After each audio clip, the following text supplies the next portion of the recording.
Hello, hi, and Jai Hind. Welcome back to our GS and Current Affair class. I am Gaurav from CL Haldwar. Let's get started with the latest updates in current affairs and GK. जो first news आज की है, एक बहुत ही खतरनाक एक बहुत खतरनाक तरीके से मतलब वो हुआ है। गुजरात की बनासकाठा नाम की एक डिस्ट्रिक्ट है। यहाँ पर क्या हुआ है, यहाँ पर एक जो फायर क्रैकर की फैक्ट्री है वो वेयर हाउस, ठीक है, जहां पर जो पटाखे वगैरह है उनको स्टोर करके रखते हैं, फायर क्रैकर्स को स्टोर करके रखते हैं। यहाँ पर किसी अननोन रीजन की वजह से क्या हुआ है, ब्लास्ट हुआ है।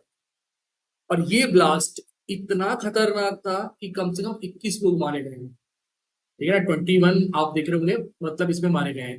जो मरे हैं लोग, जो इसमें मरे हैं वो कौन है? हारडा डिस्ट्रिक्ट, हारडा और देवास डिस्ट्रिक्ट है, कहाँ की? मध्य प्रदेश की, वहां से रहने वाले हैं। विक्टिम्स जो इसके शिकार बने हैं, ठीक है ना, अनफॉर्चुनेटली उनमें कौन है? उनमें वुमेन्स और बच्चे भी हैं, ठीक है, चिल्ड्रंस एंड वुमेन्स भी है। ये सब मतलब इसमें मरे और 6 लोग इसमें इंजर्ड हो गए हैं। आप जरा यहाँ पे मतलब इस फोटो को देखिए, आपको समझ आ जाएगा। दिख पा रहा है? एक पूरी की पूरी क्या हो चुकी है, एक पूरा का पूरा मतलब जो मतलब बिल्डिंग है उसका जो लेंटर होता है ना ऊपर का, वो सारा का सारा नीचे आ चुका है। इवन वो भी सब छोड़िए, आपको दिख रहा होगा ये जो बड़े बड़े मतलब क्या कहते हैं स्लैब टाइप के हैं, ठीक है ना, सब चीजें नीचे आ चुकी है। सोचो ब्लास्ट का क्या हुआ हो, ठीक है। ये एक्सप्लोजन हुआ है सुबह 9:45 AM पे, अर्ली मॉर्निंग के टाइम पे, ठीक है। वेयर हाउस को तो इसने गिरा दिया, ठीक है। दूसरा इंडस्ट्रियल एरिया है बांसखाटा डिस्ट्रिक्ट में, ठीक है, उसके पास मतलब वहां पर है। तो वहां पर ये पूरा का पूरा मतलब ब्लास्ट हुआ है। तो इसमें क्या हुआ है, 19 लोगों की अब तक हम लोगों को आइडेंटिफिकेशन मिल चुकी है। जो वहां पे मतलब क्या कहते हैं डिस्ट्रिक्ट मजिस्ट्रेट है मिहिर पटेल, कलेक्टर मिहिर पटेल है, उन्होंने मतलब एक तरीके से बता दिया गया है कि 19 लोगों की आइडेंटिफिकेशन हो चुकी है, ठीक है। डीएनए सैंपल्स क्या है, जो बाकी बची हुई बॉडीज हैं, जो 2 बॉडीज और बची उनके डीएनए सैंपल ले चुके हैं। तो पता चल जाएगा कि कौन इंसान यहाँ पे काम कर रहा था, डीएनए मैचिंग से चीजें समझ में आ जाएगी। ये सब हुआ है। पता है ये ब्लास्ट कितना खतरनाक था कि जो लोगों की बॉडी है ना, डेड बॉडी, वो 200 to 300 मतलब जो मीटर है वहां तक उड़ गई। देखो, the blast was so intense that it sent body parts of workers flying 200 to 300 metre. जानते हो कितना तगड़ा एक्सप्लोजन रहा होगा, जब क्या कहते हैं एक पूरी इंसानी बॉडी, जो जिसका वजन, जिसका जो मतलब एक सिंपल जो वजन है 60-50 किलोग्राम का होता है, 200-300 मीटर कितना ऊंचा मतलब उसने फेंक दिया होगा, ठीक है। ये चीजें हैं। Even family member of workers staying on the same premises, जहां पे ये काम हो रहा था ना फायर क्रैकर्स एंड उसका, उसी मतलब उस जगह पे क्या था, उसी जगह पर मतलब एक तरीके से ये सारी चीजें भी चल रही थी, ठीक है। तो वहां पर कुछ लोग काम कर रहे थे, वो भी थे, वो भी उनके ऊपर मतलब क्या कहते हैं जो जो घर वगैरह बना हुआ था उसकी स्लैब्स वगैरह गिरी और वो भी उससे इंजर्ड हुए, ठीक है। फिलहाल गवर्नमेंट ने इनको जो कंपनसेशन देते हैं वो देने का मतलब ऐलान कर दिया है। 4 लाख डिकीज के लिए, 2 लाख इसके लिए जो इंजर्ड हुए उन लोगों के लिए, और जो माइनर इंजर्ड हुए हैं उनको कितना 50,000 दिया जाएगा। ये चीजें हुई है फिलहाल। अपोजिशन पार्टी जो कहाँ की है, गुजरात की, उन्होंने क्या किया है, उन्होंने साफ साफ मतलब कहा है कि बीजेपी को इस केयरलेस चीज को देखना चाहिए था, क्योंकि आपको पता होगा वहां पे गवर्नमेंट इस समय पे बीजेपी की बनी हुई है, ठीक है। ये हुआ है। दूसरा, हमारे यूपी में एक तरीके से एक चीज नहीं रुक रही है, जिसके लिए अभी 2-3 महीने पहले से क्या हुआ था, सुप्रीम कोर्ट ने एक ऑर्डर जारी किया था। उन्होंने कहा था कि यूपी में ना किसी भी हाल में क्या नहीं होना चाहिए, जो इलीगल डिमोलिशन होता है बुलडोजर से वो नहीं होना चाहिए। ये अब से 2-3 महीने पहले सुप्रीम कोर्ट ने साफ साफ कहा था। लेकिन अभी रिसेंटली क्या हुआ है, ठीक है, उस पर मतलब उन्होंने एक तरह से बात कही है कि bulldozing of 6 homes in UP Prayagraj inhumane and illegal. ये किसने कहा है? सुप्रीम कोर्ट ने कहा है। अब आप लोग सोच रहे हैं कि चलो एक छोटा सा तो पार्ट है, 6 घर थे, ढहा ढहा दिए गए एंड ऑल, ठीक है, ढहाए गए एंड ऑल चीजें मतलब वहां पर हुई हैं, ठीक है। अ, एक सिंपल सी मतलब चीज हुई है, मतलब सिंपल सी बात है कि सिर्फ 2000 मतलब क्या कहते हैं, 6 लोगों को मतलब एक तरीके से 6 लोगों के घर को मतलब तोड़ दिया गया, तो सुप्रीम कोर्ट जैसा इतना बड़ा जो मतलब जस्टिस बेंच है, वो क्यों इसमें इतना इंटरेस्ट लेगा? रीजन क्या है उसका? क्योंकि सुप्रीम कोर्ट के पास एक पावर होती है, और वो कौन सी पावर होती है? किसी तरह के केस को कहीं पर भी जो गलत हो रहा है, उसका तुरंत खुद ही उसको मतलब हियर करने की पावर, ठीक है ना। स्वमोटो कॉग्निसेंस उसके पास होती है, या उसको कहते हैं एक तरीके से स्वतः अभिप्रेरणा लेने की, या स्वतः एक तरीके से केस को सुनने की शक्ति, ठीक है, ये उनके पास होती है हमेशा। तो उन्होंने इस चीज के बारे में मतलब बात की, ठीक है। ये सारी चीज सुप्रीम कोर्ट के अंदर कई सारे जस्टिस होते हैं, ये आपको पता होगा। उनमें से जस्टिस ओका, ठीक है। तो तो जस्टिस ओका जो है, जस्टिस ए एस ओका, उनकी उनके अंडर एक पूरी कमिटी थी, सॉरी एक मतलब पूरा बेंच थी, ठीक है ना। जो जस्टिस ओका मतलब वो कर रहे थे, उन्होंने कहा कि जो अथॉरिटीज हैं, कहा कि यूपी गवर्नमेंट की जो अथॉरिटीज है, वो 10 लाख ईच हाउस ओनर को देगी एज अ कंपनसेशन, ठीक है। क्यों देगी? For depriving them of their fundamental right to shelter without following due process. जो एक प्रोसेस होती है घर को गिराने की, उसको फॉलो किए बिना आपने क्या किया? आपने पूरा का पूरा घर गिरा दिया। इससे क्या हुआ? जो एक इंसान था उसके फंडामेंटल राइट्स को क्या हुआ, मतलब एक तरीके से मतलब वायलेशन हुआ है। तो आप इसका कंपनसेशन दोगे, 10 लाख हर एक इंसान के परिवार को दोगे आप उसमें, ठीक है। ये जो हुआ है गलत हुआ है। तो ये बेंच में उन्होंने कहा, क्या हुआ था कि डेवलपमेंट अथॉरिटीज ने 2021 में क्या किया था, एक तरीके से मतलब क्या कहते हैं, एक तरीके से मतलब जो टॉप कोर्ट है उसको झकझोर दिया था, ठीक है ना। जो ये हुआ था, कोर्ट ने अथॉरिटीज को रिमाइंड करवाया था कि रूल जो है, जो कानून का राज है, वो आज भी इस देश में चलता है, ठीक है।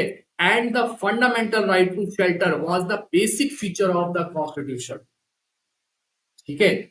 मेरे ख्याल से ऐसा हो सकता है कि हमारे जो बाकी स्टूडेंट्स हैं और स्ट्रीम्स के, उनको शायद थोड़ा सा अजीब लगे कि सर क्यों इस चीज की बात पहली पहली बार आप बात कर रहे हैं, और सबसे पहले ये किसमें हो रही है सारी की सारी बात, सबसे फ्रंट पेज पर हो रही है। इसके पीछे का रीजन क्या है, ठीक है। इसके पीछे का एक बहुत इंपॉर्टेंट रीजन है, और वो रीजन क्या है? सुप्रीम कोर्ट हमारी पूरी कॉन्स्टिट्यूशन का गार्जियन है, ठीक है ना। सुप्रीम कोर्ट पूरे देश में जो जुडिशरी सिस्टम है उसका गार्जियन, ठीक है।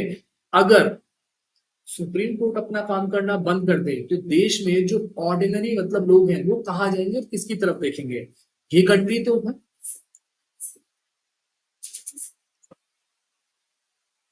अगर किसी ने क्या किया है, देखो, सुप्रीम कोर्ट की एक सीधी सीधी बात कहनी है, अगर आपने क्राइम भी किया ना, तो ये तो आपकी प्रॉब्लम है ना। मान लो वो हाउस आपके मदर या पेरेंट्स के पास है, उनके नाम से मतलब लिखा हुआ, उनकी प्रॉब्लम तो नहीं है। जिस समय वो हाउस बना, उस समय वो एरिया गांव का था सपोज, ठीक है ना। उस समय वो एरिया क्या था? गांव का था, ठीक है। अभी क्या हुआ वहां पर एक एक मतलब वो जगह आ गई है, उसमें जो आपका म्यूनिसिपैलिटी होती है, म्यूनिसिपैलिटी के अंदर वो सारी की सारी जगह आ गई है, ठीक है। तो इसमें आपकी तो दिक्कत नहीं थी ना, अगर आपने थोड़ा सा बॉर्डर आगे खिसका दिया था। इसके लिए अगर वो खिसकाया भी था, तो गवर्नमेंट को एक ऑर्डर देना चाहिए था कि आपका आपका जो घर है वो रोड को इंक्रोच कर रहा है, आपको इसको थोड़ा कम करना पड़ेगा। इसके लिए आपको 1 महीना या 2 महीना या 15 दिन का टाइम दिया जाता है। गवर्नमेंट ने वो कोई गाइडलाइन फॉलो नहीं की, और बिना फॉलो किए डिमोलिश कर दिया। मैं एक सिंपल सी बात पूछता हूँ, और मैं क्या, ये तो बहुत पहला क्वेश्चन, बहुत पहले से एक क्वेश्चन चलता हुआ आ रहा है, अगर कोई क्राइम आपने किया है तो क्या उसमें आपका पूरा परिवार आपके साथ भागीदार होगा? नहीं हो सकता ना, पॉसिबिलिटी नहीं है, ठीक है। भाई आपकी फैमिली की क्या दिक्कत है? क्रिमिनल हो वो तो वो तो कोई मतलब दूसरा बंदा हो सकता है ना, उसकी फैमिली ने क्या किया? आप क्या कर रहे हो? डायरेक्ट उसके घर पे बुलडोजर चला करके उसका जो राइट ऑफ लिविंग है ना उसकी फैमिली का, वो ही सस्पेंड कर दे रहे हो। बेसिक नीड होती है ना, रोटी कपड़ा मकान। इसकी गारंटी तो हमारा कॉन्स्टिट्यूशन दे रहा है, आप उससे कैसे छीन सकते हो? और एक ऐसे देश में ये मैटर और बड़ा बन जाता है जिसने 190 साल तक, 190 ईयर तक क्या झेली है? गुलामी झेली है, ब्रिटिशर्स का ह्यूमिलेशन झेला है। और उससे भी बहुत पहले तक उन्होंने क्या झेला है? मतलब कंटिन्यूअस ह्यूमिलेशन झेला है। कितनी मुश्किल से तो देश को फ्रीडम मिली। फ्रीडम मिली तो मिली, कॉन्स्टिट्यूशन किस तरह से मतलब अपनी फॉर्म में आया। ठीक है, आज बाय द गॉड ग्रेस हमारी आने वाली जनरेशन जो आप लोग हैं, हम लोग इंजॉय कर रहे हैं इतनी मेहनत से ली हुई फ्रीडम का। ठीक है ना?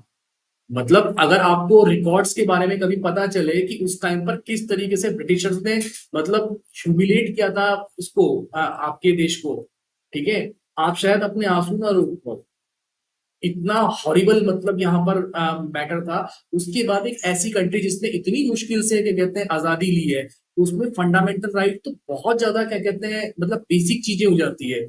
आज उनके फंडामेंटल राइट घटे हैं, कल के दिन किसी की मतलब क्या कहते हैं एक तरह से पावर बढ़ेगी, वो आपकी भी फंडामेंटल राइट उड़ा देगा। फिर क्या कहाँ जाओगे? तो इससे पहले कुछ हो, सीधे सुप्रीम कोर्ट के पास पावर होती है कि वो तुरंत स्वतः संज्ञान ले सकता है या फिर सॉ मोटो कॉग्निसेंस ले सकता है कि भाई बताओ कैसे तुमने उनके घर गिराए। ठीक है, ये वाली चीज तो कोर्ट के ऑर्डर आए हैं। It realise that show cause notice but not serve, जो कि मैं बात कह रहा था आप लोगों से, कि एक नोटिस होता है जो जाता है, एक बार नहीं 2-3 बार जाता है वो नोटिस, कि भाई आप अपना घर हटा दीजिए, हम आपको पहले भी बता चुके हैं। भाई इन्फॉर्म तो करोगे ना किसी का घर तोड़ने से पहले। अगर आपको कोई चीज अपने घर के आसपास से हटानी है, किसी को तो बताओगे कि ये चीज है। वो नोटिस गया ही नहीं, लोगों को पता ही नहीं उनका घर क्यों तोड़ दिया गया, तो ये क्या है? इलीगल है। और ये तब और ज्यादा खतरनाक बात हो जाती है जब ऐसा इलीगल काम कौन कर रहा है? खुद गवर्नमेंट में बैठे हुए ऑफिशियल्स कर रहे हैं।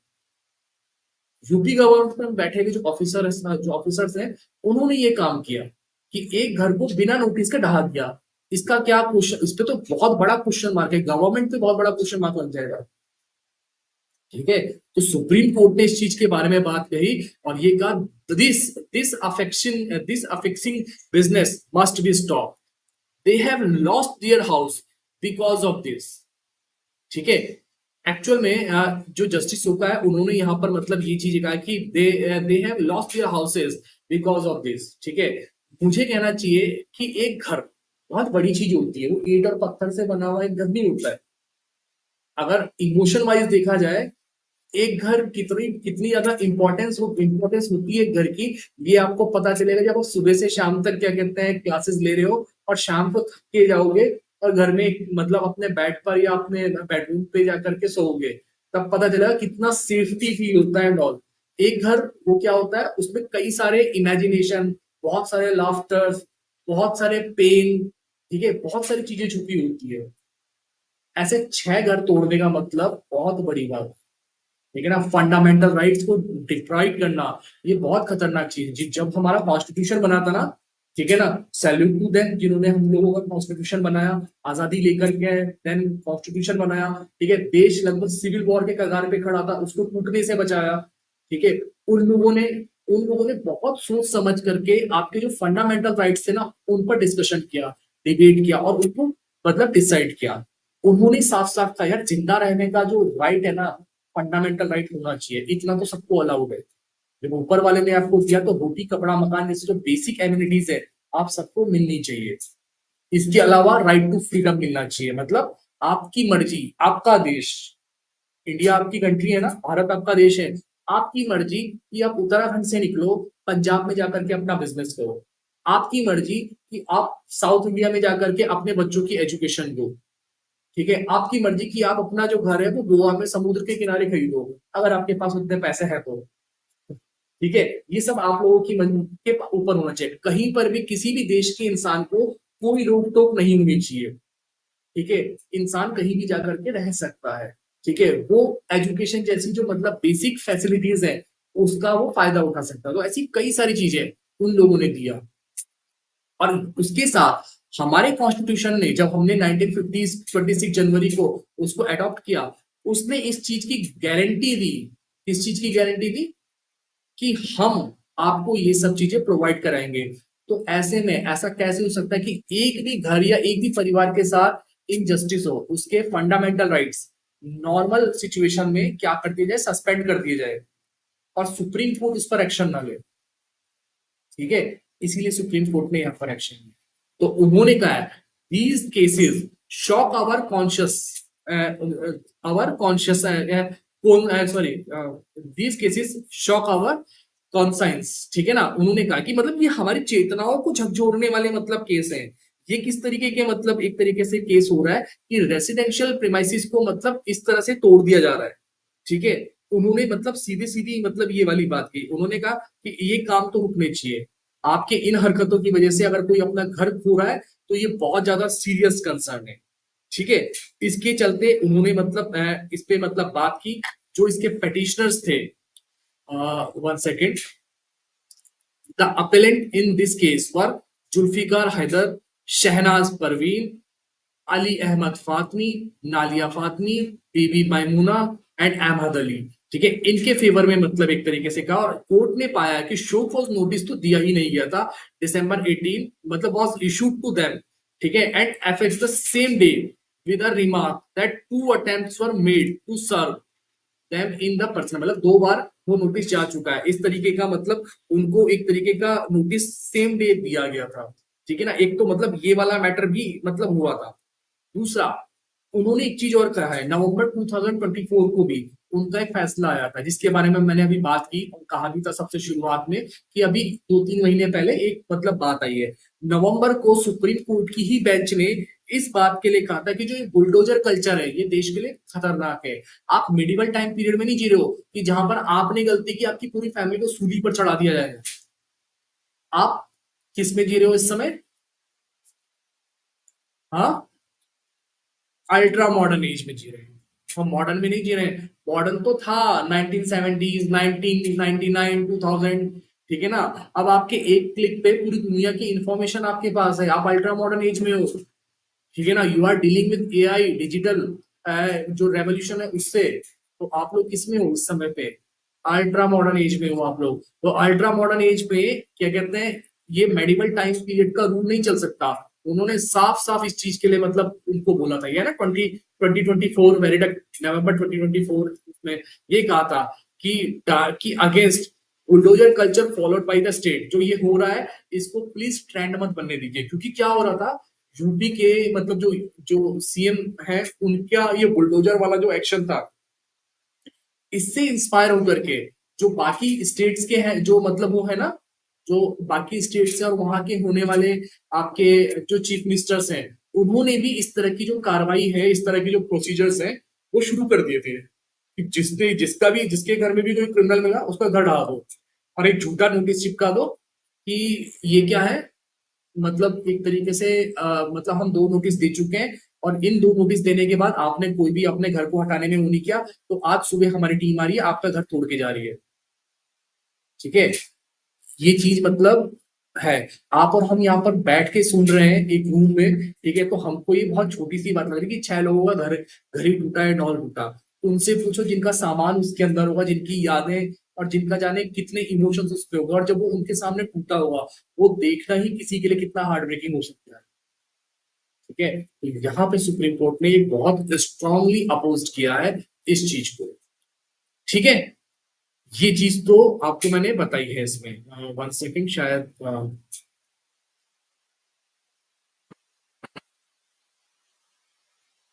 ये दिल्ली में आप गवर्नमेंट के मिनिस्टर हैं।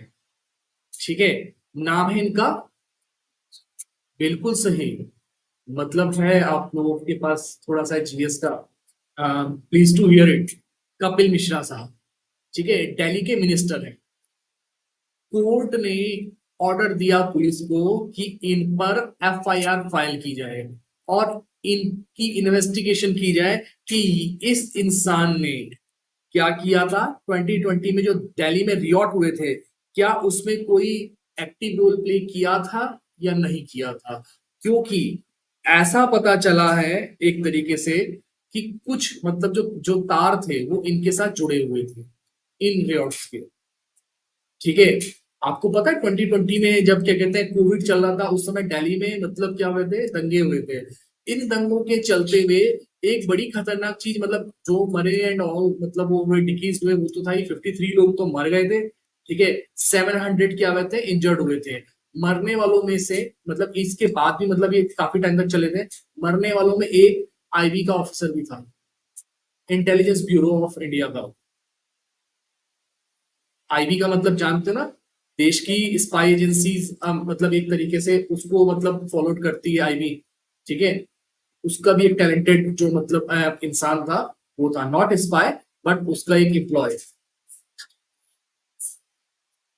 हाँ, रॉ और आईबी मतलब जो, मतलब इनके लिए कहते हैं कि ये एक तरीके से हमारी कंट्री के लिए वो, मतलब क्या कहते हैं, कई तरह की जो इंफॉर्मेशन है वो पहुंचाती है। आप एक तरह से कह लो कि आईबी, इंफॉर्मेशन ब्यूरो, ये बिल्कुल वही है जो कि करंट अफेयर होता है, ठीक है। तो ये चीजें यहाँ पर है। क्या हुआ है, पहली बार थी कि दिल्ली की किसी जो मतलब एक अदालत है, एक शहर का कोर्ट है, ठीक है, उसकी तरफ से ये पूरा का पूरा मतलब बात आई कि इन पर बात करो, ठीक है। और ये कहा कि करवाल नगर एमएलए की जो स्पीच है, उन्होंने हेल्प की थी क्या करने के लिए, इंस्टिगेट करने के लिए, वायलेंस को भड़काने के लिए उनकी सबसे बड़ी वो थी। पुलिस ने मेंटेन किया कि मल्टीपल ओकेजन में that he did not play any part in the alleged conspiracy behind the riots, in which the accused were booked under the Stignant Unlawful Activity Prevention Act, ठीक है ना, UAPA, ठीक है ना। इसके इसके लिए मतलब उन्होंने कहा था कि ये मतलब डायरेक्ट तो नहीं थे, लेकिन इनके भाषण कई सारे शायद इस तरीके के थे जो क्या थे, भड़काऊ थे, ठीक है।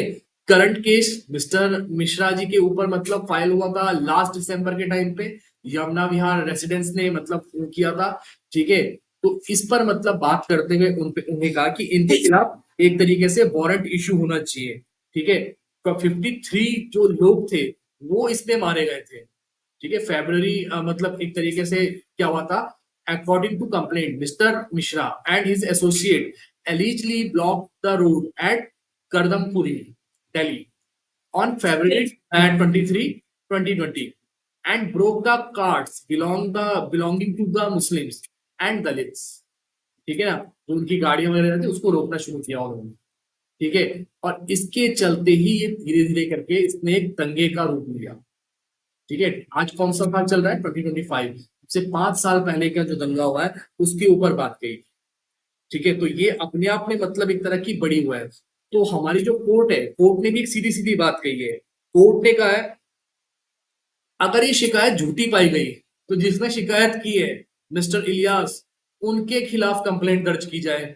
और अगर ये सच है तो जो एमपी है आपके, मत छोड़ो, ठीक है। एमपी है या नहीं, दिल्ली मिनिस्टर है, सॉरी, जो दिल्ली मिनिस्टर है, एमएलए जो है, इनको भी मत छोड़ो। दोनों में से अगर किसी की भी तरफ जाती है छोड़ो मत, साफ साफ कोर्ट ने कह दिया है। नहीं, उन्होंने पेटिशन दी है इसके लिए, ये जो कोर्ट में कंप्लेंट मतलब दर्ज करवाई है ना, ये उनके अकॉर्डिंग करवाई गई है कि इस तरह से रोका गया था, ठीक है ना। जो कंप्लेंट है ना, अकॉर्डिंग टू कंप्लेंट, तो इस कंप्लेंट के उस पे उन्होंने मतलब कहा था कि ये सब चीजें हैं। ये देखो उन्होंने मतलब साफ साफ कहा है, in the response to the complaint the police submitted that February 2020 riot had been executed by carefully identifying and selected protest sites, मतलब जहां पर होने थे ना ये हमले वगैरह, दंगे वगैरह, ये जगह पर्टिकुलरली सेलेक्ट की गई थी और मुस्लिम मेजोरिटी एरियाज में सेलेक्ट की गई थी, ठीक है। ये चीजें मतलब यहाँ पर देखी गई, पुलिस ने अपना स्टांस भी रखा है कि वेल प्लान था, पहले से कॉन्स्पिरेसी थी पूरी तरीके से वो करने के लिए, ठीक है। ये मतलब एक चीज थी। दूसरा ये भी कहा है कि जो मिस्टर मिश्रा जी हैं, इनके एक तरह से इनके खिलाफ थी जो भी मतलब ये सब चीजें हो रही थी। ये सब चीजें किसके खिलाफ हो रही थी, इनके खिलाफ, मतलब एक तरह से मिश्रा जी को फंसाने के खिलाफ हो रही थी। तो देखते हैं अभी सच किस पे निकलता है और झूठ किस पे नहीं, क्योंकि अपने आप में बहुत बड़ी बड़ी बात है 53 लोगों का मरना, और वो भी रियॉट्स में, और वो भी आज के टाइम में, जब मैं कह रहा हूँ अल्ट्रा मॉडर्न एज है, तो फिर हम काहे के अल्ट्रा मॉडर्न हो गए अगर हमारे यहाँ अभी भी हिंदू मुस्लिम और इस पे मतलब दंगा चल रहा है तो, ठीक है। रिलीजियस मैटर जो है इंडिया में बहुत जरूरी है, जल्दी से जल्दी फिक्स किए जाए, ठीक है। जो रिलीजियस सेंटिमेंट है उनको, जो देश की पॉलिटिक्स है उससे मतलब एक अलग तरीके से देखा जाए। ये नहीं कि उससे जोड़ करके, और जोड़ा जाए तो भी ठीक है, लेकिन जो जो आम लोग है ना, उनकी फीलिंग्स को भड़काने का जो काम होता है वो ना किया जाए। ठीक है, ये चीज अपनी कंट्री में इस समय अर्जेंट, अगर हमें एक देश को डेवलप्ड नेशन बनाना है ना, जो कि पीएम मोदी भी कहते हैं, आप और हम लोग भी अक्सर बातों में और वैसे कहते रहते हैं कि क्या विश्व गुरु बनना है एंड ऑल। इसके लिए बहुत जरूरी है कि जो हमारे रिलीजियस डिस्प्यूट्स है ना, जो हमारे रिलीजियस मैटर हो रहे हैं, ये आपस में फिक्स होने चाहिए बहुत जल्दी है। इसके लिए टाइम नहीं है, क्योंकि चाइना आगे निकल चुका है, यूएस से आपको पता है सबका बॉस बना बैठा हुआ है, वेस्ट की हर एक कंट्री डेवलप्ड है। ठीक है, और दुनिया अभी भी चाइना की तरफ नहीं देख रही है, उम्मीद लगा के देख रही है इंडिया की तरफ। तो it is a high time कि हमें ये चीजें खत्म करनी पड़ेगी, अल्ट्रा मॉडर्न एज में उसकी तरह ही चलना पड़ेगा। तो ये जो केस है ना, ये केस उसका मतलब हुआ है। कोर्ट ने साफ साफ कह दिया कि अगर मतलब क्या कहते हैं, complaint found be untrue, the Delhi police has the liberty to proceed against Mr Ilyas under section 182, ठीक है ना, ऑफ बीएनएसएस। बीएनएसएस समझते हो ना, भारतीय न्याय संहिता। ठीक है ना।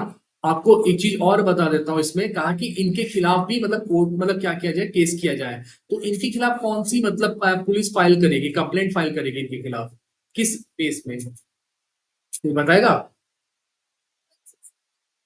नहीं, कौन सा सेक्शन तो लिखा हुआ है 182 सेक्शन, मतलब सेक्शन 182 है आईपीसी का। ठीक है, और सेक्शन 217 है बीएनएसएस का, सेम सेक्शन है। लेकिन इस सेक्शन में है क्या, क्यों झूठी कंप्लेंट लिखवा के किसी जो मतलब वेल रेप्यूटेड इंसान है, उसकी जो रेपुटेशन है उसको एक तरह से मतलब हर्ट करने का, हार्म करने का। दूसरा, कोर्ट, जिसका टाइम बहुत प्रीशियस होता है, जिसके पास फालतू टाइम नहीं है, उनके पास ऑलरेडी इतने केस पेंडिंग पड़े हुए हैं, उसको उसका जो टाइम है वो खराब कर देगा। इसलिए कोर्ट ने कहा कि भाई साहब अगर झूठी मिली ना, आपकी खैर नहीं होगी। ठीक है, ये मैटर यहां पर। एक छोटा सा क्विक वो देखते हैं। देखो ट्रंप साहब ने क्या किया है, 2 तारीख यानी कि आज से ट्रंप ने एक बात कही थी, और वो क्या कहा था कि मैं पूरी दुनिया पर टैरिफ लगा दूंगा, स्पेशली जो वेस्टर्न कंट्री, जो उसकी अलाइड कंट्रीज हैं। अलाइड कंट्रीज समझते हो ना, जो उसकी दोस्त कंट्रीज हैं, लाइक फ्रांस, ब्रिटेन, ठीक है ना, हाँ जापान ऑल्सो, ठीक है, आपका जर्मनी, ये सब उसकी आज की डेट में क्या है, अलाइड कंट्रीज है, और ये नाटो मेंबर्स भी हैं, नॉर्थ अटलांटिक ट्रीटी ऑर्गेनाइजेशन। ठीक है ना, नाटो की मतलब मेंबर भी ये सारी की सारी कंट्रीज हैं। इन सब पर उन्होंने क्या किया, उन्होंने टैरिफ लगा दिए। टैरिफ मतलब अगर आप अपने यहाँ से कोई चीज हमारे यहाँ लेकर के आओगे, बहुत इजी बता रहा हूँ, अगर आप हमारे यहाँ से कोई चीज लेकर के आओगे तो हम उस पर क्या करेंगे, वो तो हम लगाते ही हैं लेकिन बढ़ा के लगाएंगे, जितना पहले लगता है उस पर एक्स्ट्रा ऐड करेंगे। ठीक है ना। तो ये उनका कहना था। इसको इसको सुनने के बाद सारा वेस्ट हिला, सारा ईस्ट हिला, सारी दुनिया हिली कि ट्रंप ने ये क्या कह दिया है। जब से ट्रंप मतलब एक तरीके से पावर में आए हैं, तब से उन्होंने इस चीज को बोलना शुरू किया है। ये चीज आते आते टाइम पे इस समय पे इतनी खतरनाक हो गई है कि दुनिया का ना अमेरिका से बिलीव जो है ना वो हिलने लगा है, स्पेशली उसकी खुद की अलाइड कंट्रीज का। इसके चलते क्या हुआ है, जो सेंसेक्स है शेयर मार्केट,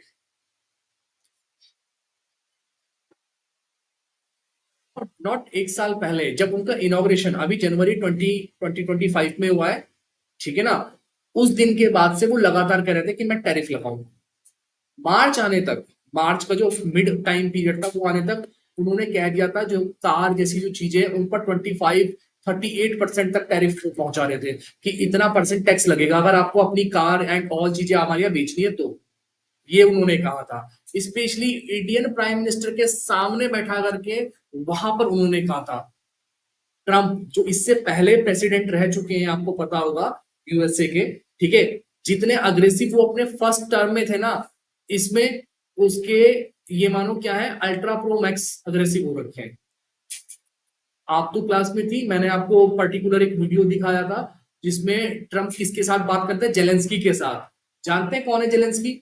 यूक्रेन के प्रेसिडेंट, जो रशिया के साथ इस समय वॉर पे लगे हुए हैं। वो बेचारे थैंक यू बोलने के लिए आए थे, और थोड़ी सी मदद और कर दो ये कहने के लिए जस्ट वो यूएसए के पास आए थे। यहाँ हमारे ट्रंप साहब ने क्या किया, उनको घेर लिया।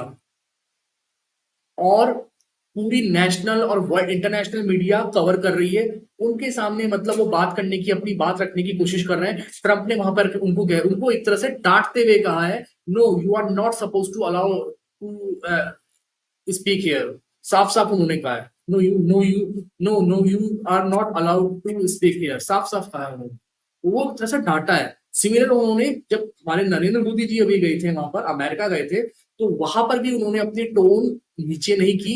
उन्होंने साफ साफ कहा, प्राइम मिनिस्टर बहुत अच्छे दोस्त हैं उनके, डिस्पाइट दैट उन्होंने क्या कहा प्राइम मिनिस्टर के सामने कि देखो इंडिया जो है एक ऐसा देश है जो क्या कर रहा है, जो हमारे पे बहुत सारा टैक्स लगाता है। ठीक है, दुनिया में सबसे ज्यादा जो टैक्स लगता है वो हमारे ऊपर ही लगता है, यहाँ पर ही लगता है। ठीक है, अब हम इंडिया पर रेसिप्रोकल टैक्स लगाएंगे।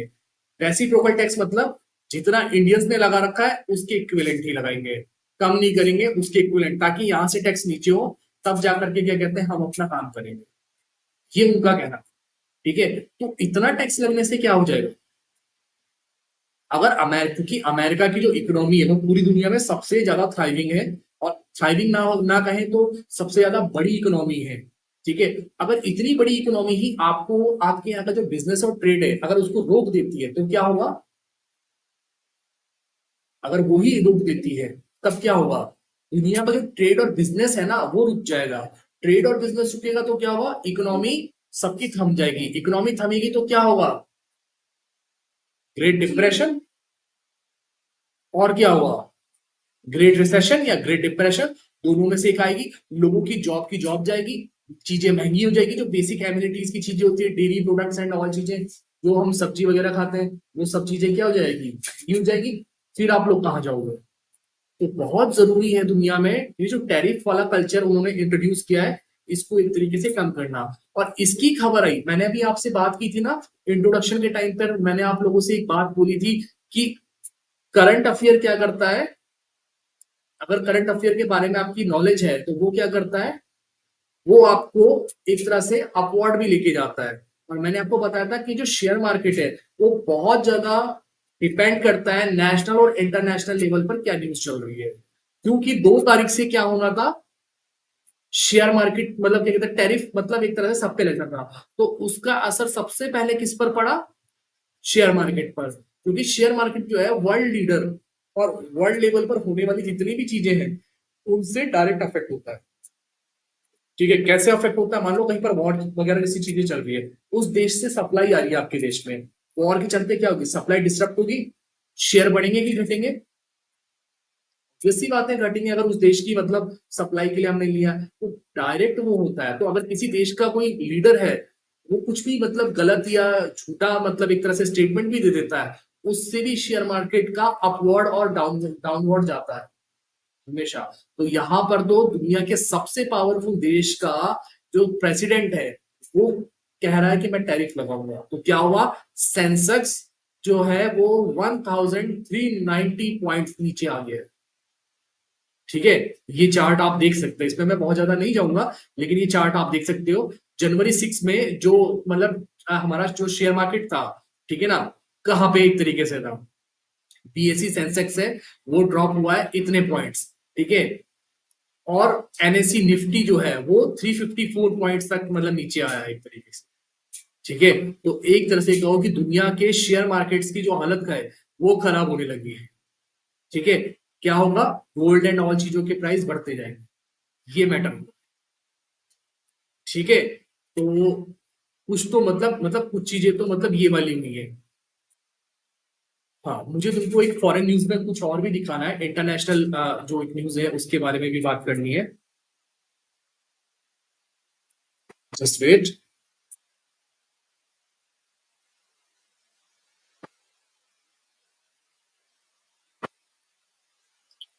नीदरलैंड के फाइनेंस मिनिस्टर, ठीक है ना, दिस मैन कैस्पर वाल्डकैन, ठीक है ना, इन्होंने एक सीधी सीधी बात कही है, यूएस का जो अनाउंसमेंट है रेसिप्रोकल टैरिफ टैरिफ लगाने का, ठीक है, वो कोई बहुत ज्यादा सक्सेसफुल प्लान नहीं होगा। ठीक है, वो कोई बहुत ज्यादा सक्सेसफुल प्लान नहीं होगा जिससे यूएस अपनी पावर को दोबारा से ले पाए। ये बात उन्होंने कही है और वो कुछ हद तक सही भी है। ठीक है, किसी भी देश के जो क्या कहते हैं इस तरह के मिनिस्टर्स होते हैं, जो उनके फॉरेन मिनिस्टर है, एफएम जो है, वो अगर कोई अंदाजा लगा रहे हैं तो वो खाली ऐसी मतलब मजाक भी नहीं होता, वो उनका एक्सपीरियंस भी होता है। तो उनका कहना है कि अनप्रोडक्टिव है जो वो टैरिफ प्लान लगा रहे हैं दुनिया पर। रीजन क्या है उसके पीछे? क्योंकि ट्रम्प ना अपने यूएसए को, अपने टाइम के यूएसए को एक रिजिड देश दिखाना चाह रहे हैं कि नहीं, आप हमको इतना पैसा दोगे तो ही हम आपके लिए को अलाउ करेंगे अपने यहाँ पर बिजनेस करने पे। रीजन? क्योंकि हमारी पावर है। अब क्या हो चुका है, ये चीज पॉसिबल नहीं है। हाँ, किसी जमाने में होता था, जब कोल्ड वॉर चल रहा था, जब यूएसएसआर था, उस समय पर अमेरिका का बोलबाला था। उसके बाद भी काफी टाइम तक, लगभग 10-12 साल तक अमेरिका क्या रहा, पावर में रहा। लेकिन आज की जो दुनिया है वो मल्टीपोलर दुनिया है। मल्टीपोलर समझते हैं आप लोग? मतलब जो पावर है ना पूरी दुनिया की, वो कोई एक जगह पर नहीं है। वो आपके पास भी है, पीछे आपके पास भी है, इधर आपके पास भी है। चाइना बहुत तेजी से ग्रोइंग कर रहा है, ठीक है ना, एक तरीके से इकोनॉमी के उस पे। इंडिया वो भी पीछे नहीं है, ठीक है। इंडिया के साथ साथ कौन? ब्रिक्स कंट्रीज, नाम सुना है आपने? जिसमें रशिया, आपका, जी, हाँ, ये सारी कंट्री जो उसमें मतलब दिखती हैं, ये बहुत तेजी से ग्रो कर रहा है। बाई चांस इन्होंने अपनी करेंसी निकलवा दी ना, जैसे ये लोग बात भी कर रहे थे कि हम चाहते हैं हम एक यूनिफाइड करेंसी निकाले और उसी में ट्रेड करें, एंड डॉलर को छोड़ करके, डॉलर से हम ट्रेड ना करें, उसी पे करें। अगर उन्होंने ऐसा कर दिया, ये जो टैरिफ लगा रहे हैं ये धरे के धरे रह जाएंगे। साउथ अफ्रीका, नॉट रियली, क्योंकि वहां पर जो अफ्रीका कॉन्टिनेंट है ना, वहां पर काफी सारा मतलब केओस मचा रहता है पॉलिटिकली। वो डेवलप्ड कंट्री नहीं है, वो भी हमारी तरह डेवलपिंग कंट्री है। आप मानिए कि इंडिया जो है वो डेवलपिंग कंट्री है। आप चाइना को कह सकते हो डेवलप्ड कंट्री है, Russia some extent, South Korea कह सकते हो आप, लेकिन वो मतलब हम्म, हाँ, एक हद तक कह सकते हो। लेकिन अभी भी जो जो ब्रिक्स का जितने भी लोग हैं ना, आप इनको प्रॉपर डेवलप्ड कंट्री वैसी नहीं कह सकते हो। जैसे कौन है? जैसे फ्रांस है, जैसे ब्रिटेन है, जैसे यूएस है, कनाडा है, इनको आप कहते हो प्रॉपर डेवलप्ड नेशन है।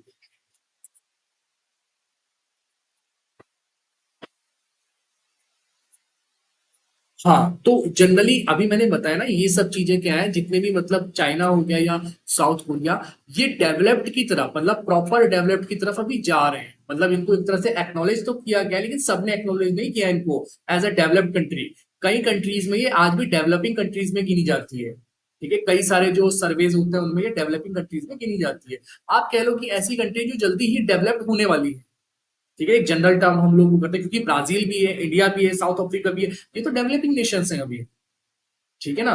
तो ये सब चीजें हो सकती है। कौन सा वाला? आपका मतलब है सहारा डेजर्ट से रिलेटेड?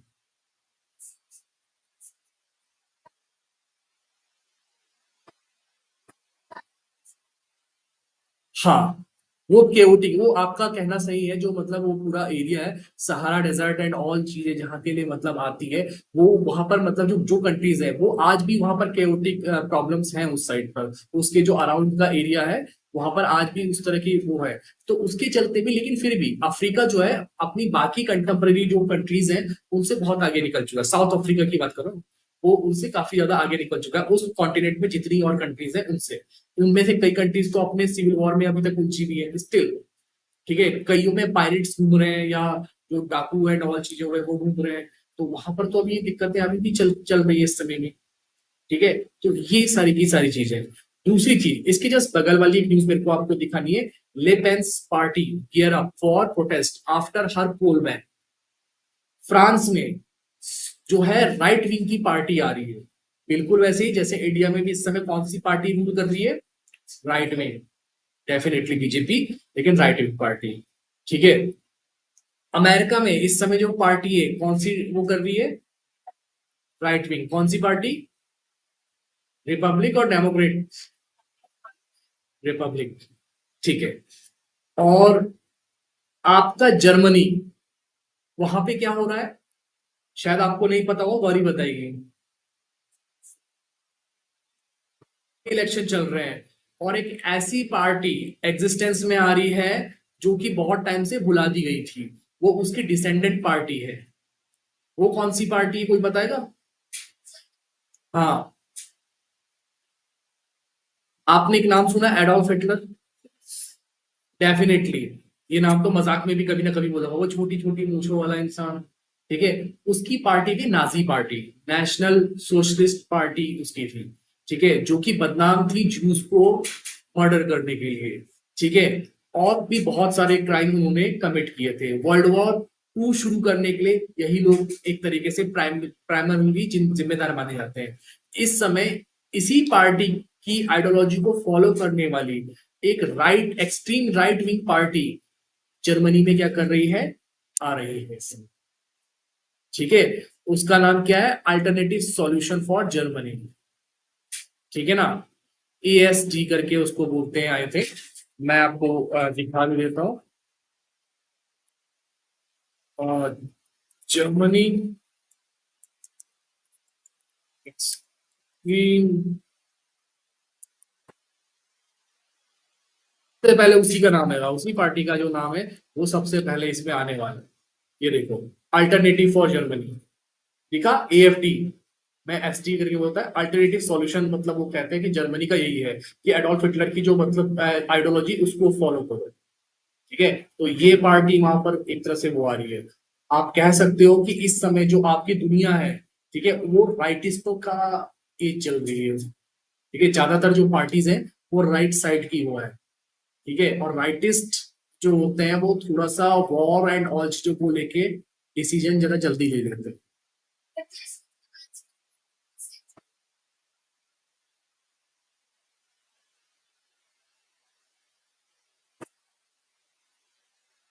देखो, अपोज कोई नहीं करना चाहता है, अपोज कोई करता भी नहीं है। ग्लोबलाइजेशन एक ऐसी चीज है जिसमें सारी पार्टीज जो हैं वो आपस में मतलब क्या कहते हैं, मिलकर के चाहती कि उनके देश का भला हो। हर कोई कंट्री चाहती कि वो डेवलप्ड कंट्री बने। ग्लोबलाइजेशन उनको इस बात की अपॉर्चुनिटी देता है।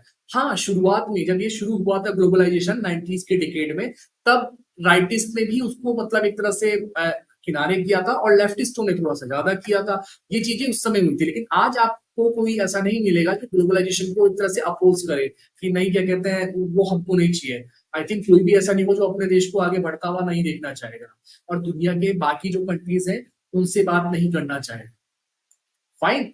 तो ये चीजें क्या है अभी तक मतलब चली हैं। ठीक है। अच्छा, मैंने कल कुछ चीजें आप लोगों को, ओके,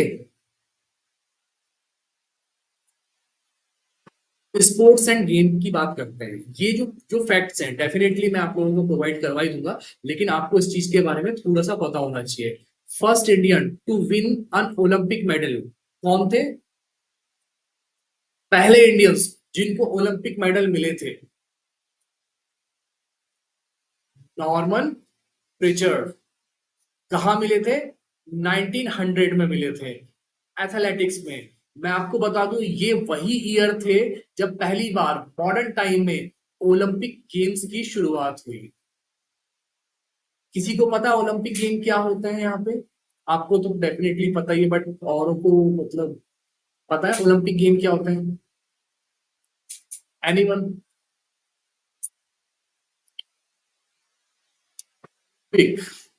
पूरे वर्ल्ड में स्पोर्ट्स का एक तरीके से बोलो सबसे बड़ा इवेंट होता है, जिसके अंदर दुनिया में जितने भी प्रोमिनेंट स्पोर्ट्स हैं, ठीक है ना, उन सबके टूर्नामेंट्स खेले जाते हैं, और इसकी मेल और फीमेल कैटेगरीज में अवार्ड दिए जाते हैं।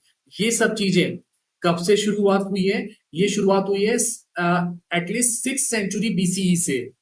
कहाँ से? ग्रीस, एथेंस से। ठीक है, वहां से मतलब ये खेल खेले जाते थे। मॉडर्न टाइम में 1900 के आसपास ये कहाँ खेले गए? मतलब क्या कहते हैं, दोबारा से एथेंस से शुरू हुए। तो ये फर्स्ट मतलब क्या कहते हैं, एक तरीके से क्या रहा होगा, ओलंपिक रहा होगा जिसमें नॉर्मन पिचर्ड को क्या मिला है, अवार्ड मिला था उनको, मतलब एथलेटिक्स के कंपटीशन में वो जीते थे। ठीक है ना? तो ये था। अच्छा, पहले इंडिविजुअल थे जिनको ओलंपिक गोल्ड मेडल मिला था, वो कौन थे? अभिनव बिंद्रा। उनको शूटिंग में मिला था 2008 में। ठीक है। और इससे पहले शूटिंग में जिन्होंने सबसे पहली बार सिल्वर मेडल जीता था वो कौन थे? आ गया तो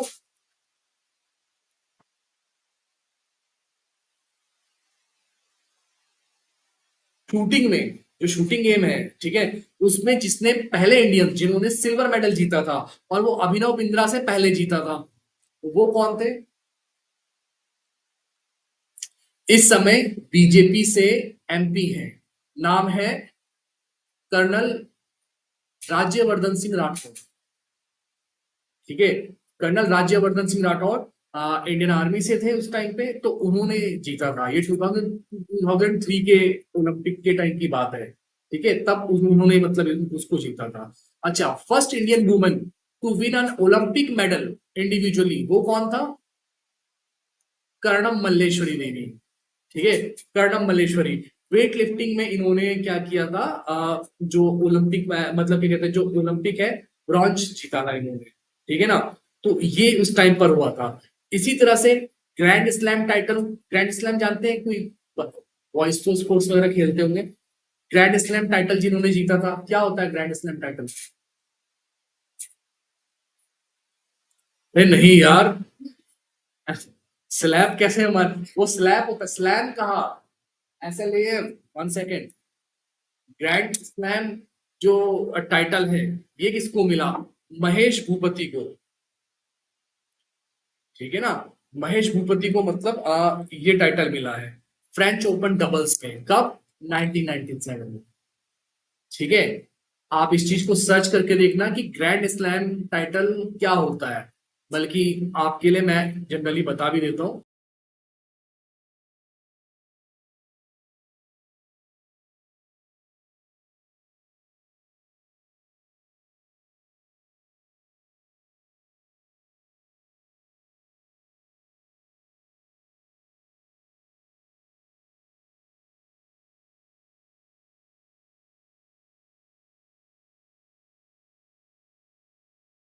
इसीलिए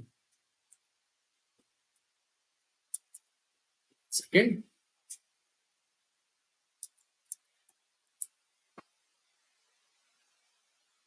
इसमें होता है ग्रैंड स्लैम टाइटल। ठीक है ना, जो एक अचीवमेंट होता है, जितनी भी चैंपियनशिप खेली जा रही है उन सब चैंपियनशिप में जो सबसे बड़ा जो क्या कहते हैं अवार्ड होता है, वो होता है ग्रैंड स्लैम टाइटल। किसमें? टेनिस के इसमें। ठीक है, ये आपको दिखाना था मेरे को इसीलिए। Okay, first Indian to win the chess world championship. मुझे लगता है ये नाम तो बिना देखे बोलने वाली चीज है। एक ही इंसान है जो चेस का बेताज बादशाह रहा है हमेशा से इंडिया से, और हमेशा उन्होंने इंडिया का मान बढ़ाया है देश और विदेश में। कौन के? कुछ मतलब कुछ चीजों में मतलब बहुत ज्यादा एक तरह से डाउन टू अर्थ इंसान है, और एक बहुत ही मतलब एक अच्छे स्पोर्ट्स पर्सन है। ठीक है, जनरली उनकी तारीफ ही सुनी जाती है। ठीक है, अभी अभी रिसेंटली भी एक क्या कहते हैं चैंपियनशिप हुई थी चेस की, वर्ल्ड चैंपियनशिप हुई थी। उसमें जिस इंसान ने क्या जीता है, वो चैंपियनशिप जीती है, वो कौन थे? हाँ, मुकेश टी थे। ठीक है, जिनको रिसेंटली क्या मिला है, चेस चैंपियनशिप जो है वर्ल्ड चैंपियनशिप का टाइटल मतलब उनको कन्फर्ट किया गया है। ठीक है, अच्छा, वो चीज जो इंडिया के लिए दीवानगी की हद तक थी, आज भी है, क्रिकेट। ठीक है, मैं इस पे एक दिन एक सेपरेट लेक्चर आप लोगों का लेने वाला हूँ, कैसे करके ब्रिटिशर्स का जेंटलमैन गेम इंडियंस की मोनोपोली बन गया।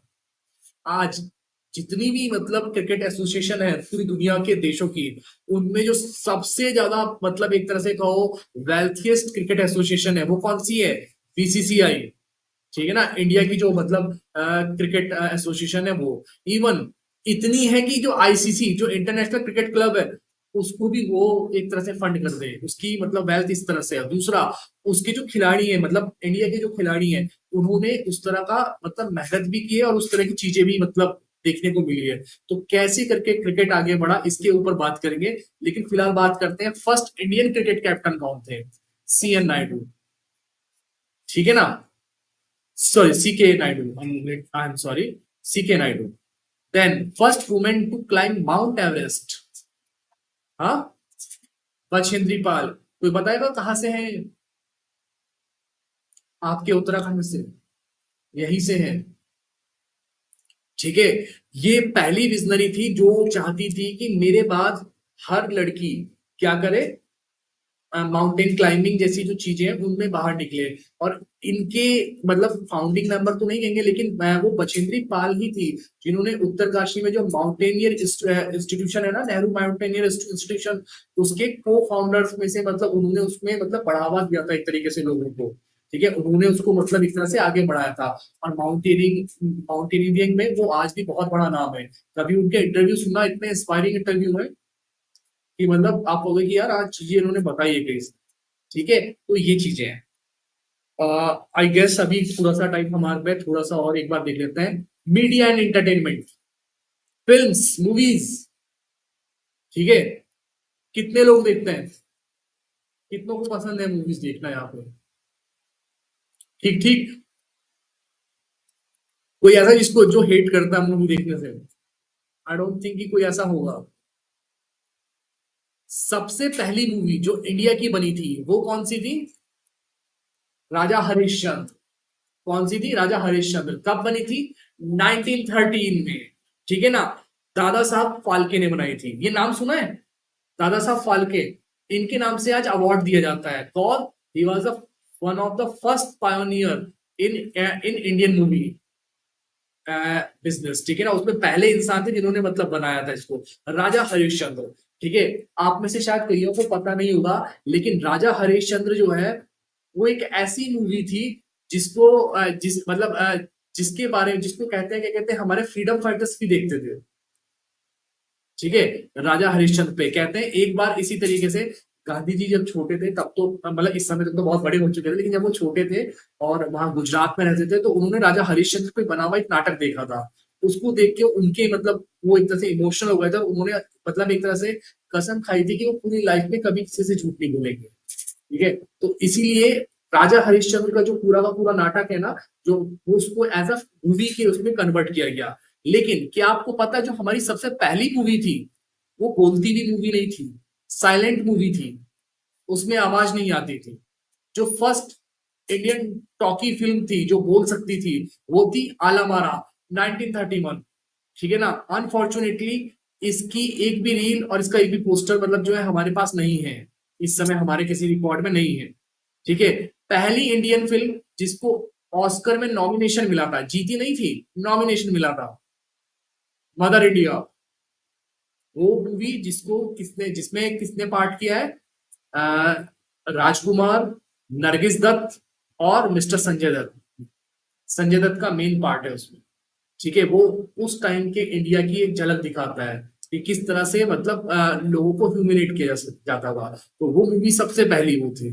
अच्छा, first Indian to win an Oscar वो थी भानु अथैया। पहली इंडियन थी, इंडियन ओरिजिन एक्चुअल में मतलब थी भानु अथैया।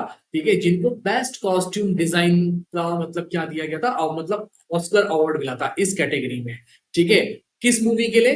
गांधी, 1982। ठीक है, आपको पता है गांधी जो मूवी आई थी 1982 में, आपको पता है जो उसके एक्टर थे वो उनका नाम क्या था? वो कौन थे? एक बटा, मुझे आपको दिखाना चाहिए। ये गांधी जी दिखा? ये कौन थे?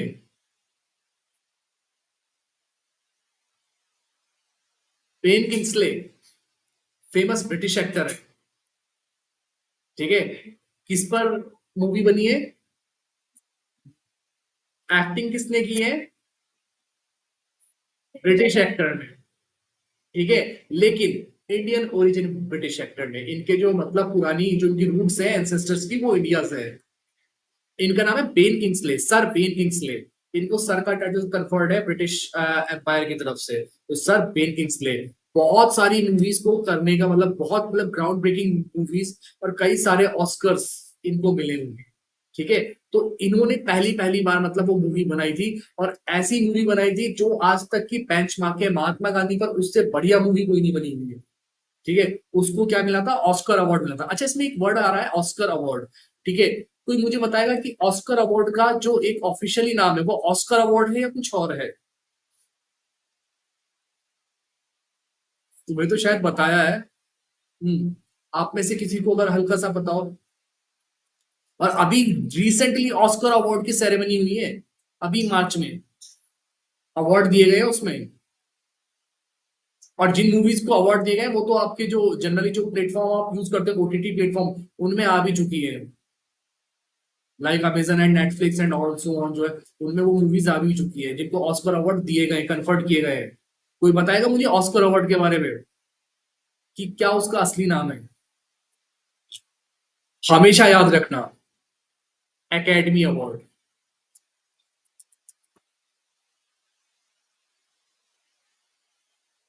और इस बार जो अवार्ड कन्फर्ड किए गए थे वो कौन से दिए गए थे? 97, याद रखिएगा, ठीक है ना। इनको कहते हैं